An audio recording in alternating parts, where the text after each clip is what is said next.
Although it is true in recent times that Atta's mother in Cairo says that she believes her son Mohammed was really captured and is really alive in Guantanamo Bay, his father, who was separated from his mother at the time of the attacks, Mohammed El Amir Awad al-Sayyad Atta, who was an attorney in Egypt, now deceased, but at the time of his first interview saying he received a call from his son 24 to 48 hours after the attacks, and also said that he believed Israel was behind the attacks.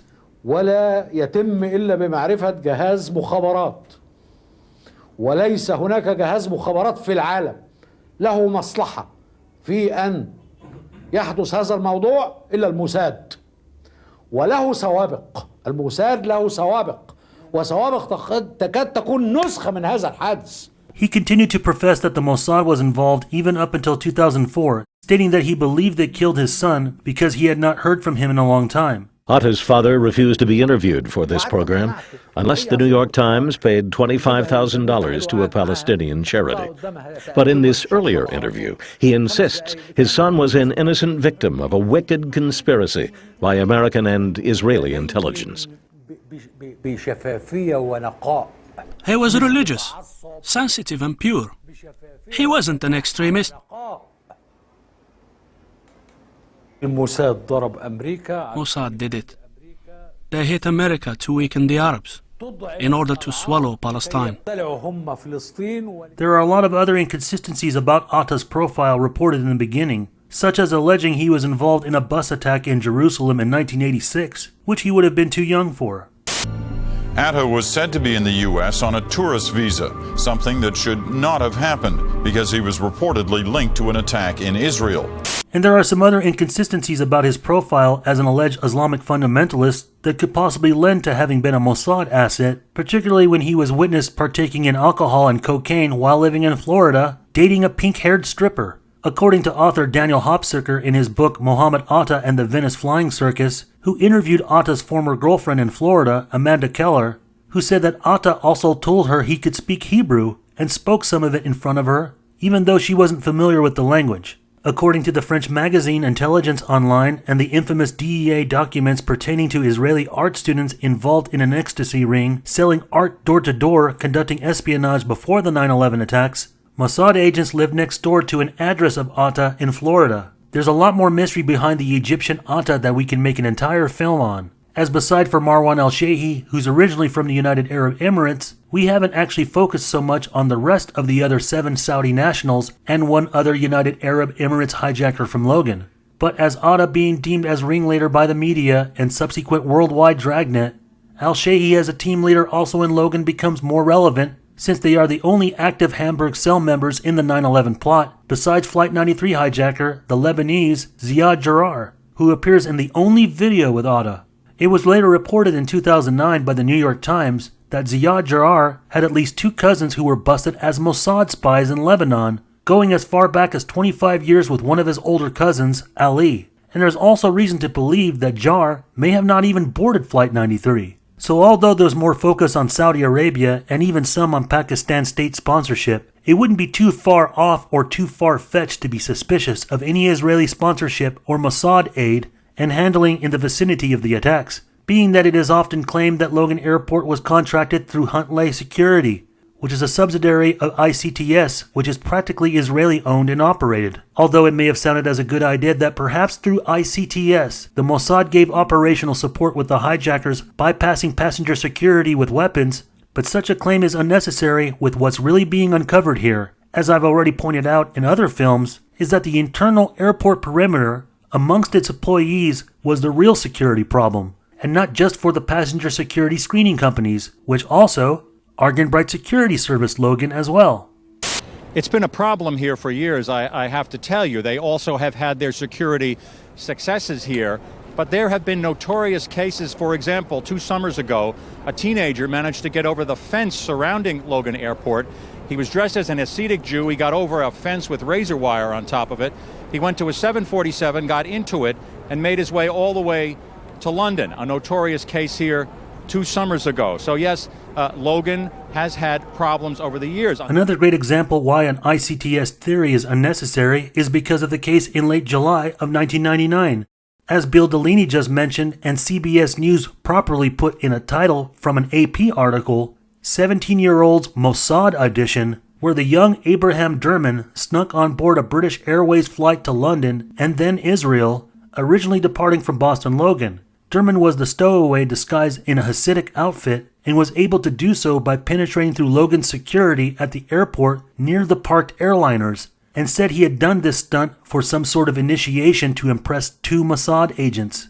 To get another idea of how extremely vulnerable Logan Airport, as well as many U.S. airports then, there's another story not too familiar with both the public and 9/11 truthers, is that this Boston Logan employee, Hussein al-Husseini, who at one time worked with 2 other fellow Iraqis who were also brothers and his roommates and provided food catering services for commercial airlines there, were also investigated after 9/11. According to investigative journalism work by Doug Hagman of Canada Free Press in 2005, he was able to obtain Hussein al-Hussein's confidential psychiatric records from 1997 while he was suffering anxiety regarding his airport job so acute that he checked into a psychiatric hospital to seek treatment for reoccurring panic attacks. When asked about the source of his trepidation, he told his therapist, "If something happens there, I will be suspect." Some of you might be surprised with this case because of how many years prior it is to 9/11. Others of you wouldn't be if you've researched false flags, because attention wasn't first drawn to Hussein al-Husseini because of his roommates or having been employed at Boston Logan previously.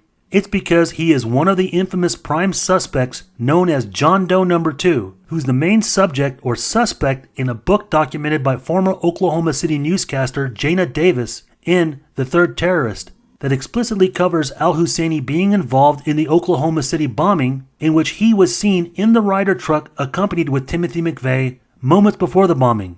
After leaving Oklahoma City in 1995, al-Husseini made his way back to the Boston area, which is where he lived originally after first entering the country. And not to mention, besides for the only additional 9/11 conspirator charged in the attacks as the alleged 20th hijacker, Zacharias Moussaoui, who had also lived outside of Oklahoma City, attending a flight school, where also Atta and al-Sheihi were once witnessed staying there briefly in July of 2000 after having visited flight schools. But coming back to Boston, one other familiar suspect from the area, Nabil al-Marab, who was a Boston cab driver as well as in numerous other cities as he was frequently known to move around. Al-Marab was arrested in Chicago on September 18th under extreme suspicion and evidence that he was associated with some of the hijackers. Most likely was supposed to be involved in the attacks until all flights were grounded after the FAA's no-fly ban. While living in Boston, these were the people that were Al-Marab's roommates and associates. The question, was there some kind of a terrorist cell here in Boston that enabled these hijackers to lay the groundwork for what they did? Now, a security expert I spoke to here this morning, Kira, said in many ways Boston is an ideal place for that sort of thing. It is a small city but a major city, and importantly, it's near an international border, Canada. Now, we know before the millennium, an Algerian was arrested on the Vermont border. This Algerian found to have ties to another Algerian who tried at that time to cross into Washington State for a terrorist action at the time of the millennium in Seattle. So we've seen that sort of thing here before. Also, we don't know if Arabs were involved in this, but if they were, there is a sizable Arab community here in Boston. It's a place one could obtain some anonymity, this security source said to me. I should also mention that earlier this year, the FBI did determine that in the late 90s there were Arab men here, too, with ties to the Osama bin Laden organization. They left suddenly in the late 90s, but one of them, a man named Bassam Kanj, had lived here for some 15 years working as a cab driver. He was subsequently killed in Lebanon in an attack on the Lebanese army, financed, security sources believe, by Osama bin Laden. The other Arab, Rail Hijazi, also was a cab driver here in Boston.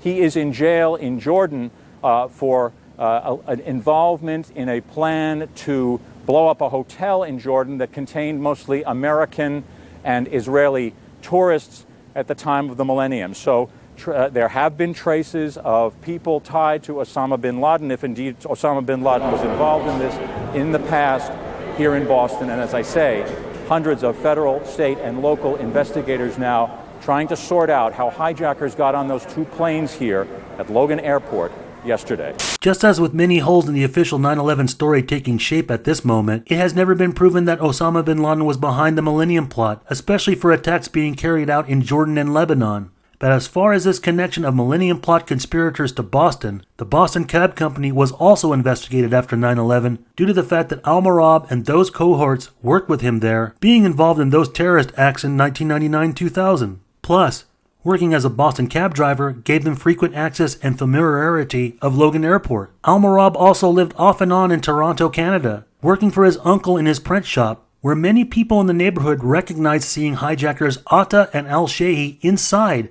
as if they were almost working there. Again, we seem to have another Canadian connection to Atta, but one that's concrete. Al-Marab's story, and like many other suspects arrested after 9/11, and also additional targeted flights from September 11th and 13th, when airports started reopening, are all featured on my full-length and extensive film released in December of 2020, 9/11 Bojinka Maximum, Untold Hijacking Attempts of September 11th and 13th.